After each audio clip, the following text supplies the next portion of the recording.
సాబుదాన్య snacks హెల్త్కి చాలా మంచిది. ఇది ఎలా చేయాలో చూసేద్దాం. సాబుదాన్య చాట్ చూపిస్తున్నాను. దీనికోసం దొడ్డు సాబుదాన్య ఉంటాయి కదా, వాటిని తీసుకోవాలి. స్టవ్ ఆన్ చేసుకొని డిష్ పెట్టుకొని ఇందులో ఆయిల్ వేసుకోవాలి. ఆయిల్ వేడవగానే ఈ సాబుదాన్య దొడ్డు సాబుదాన్య ఈ ఆయిల్లో వేయించేసుకోవాలి. కొంచెం టైం పడుతుంది, స్లిమ్లో పెట్టి వేయించుకోవాలి. ఈ సాబుదాన్యను నిదానంగా వేయించుకోవాలి. అట్లా ఇస్తేనే లోపల వరకు వేగుతాయి, లేదంటే ఇవి తీసిన తర్వాత లోపల గట్టిగా ఉంటాయి, తినడానికి రావు. అందుకని ఇది స్లిమ్లో పెట్టుకొని మెల్లిగా నిదానంగా వేయించుకోవాలి. ఇవి వేగిపోయినాయి. ఇప్పుడు ఒక ప్లేట్లోకి తీసేసుకోవాలి వీటన్నింటిని.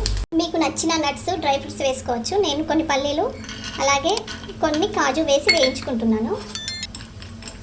డిష్లోకి కొంచెం జీలకర్ర వేసుకోవాలి, పచ్చిమిర్చి కూడా వేసుకొని వేయించుకోవాలి. అలాగే కరివేపాకు కూడా వేసుకోవాలి. ఇందులోనే కొంచెం సాల్ట్ వేసుకోవాలి. ఇందులోనే వేయించి పెట్టుకున్న కాజు పల్లీలు కూడా వేసుకోవాలి. సాబుదాన్య కూడా వేసేసుకొని ఒక్కసారి కలిపేసేసుకోవాలి. సాబుదాన్యతో చేసిన స్నాక్స్ రెడీ. ఈవినింగ్ స్నాక్స్గా తినొచ్చు. పిల్లలకి స్నాక్స్ బాక్స్లో కూడా పెట్టచ్చు. చాలా అంటే చాలా టేస్ట్ ఉంటుంది. హెల్తీ కూడా చాలా మంచిది.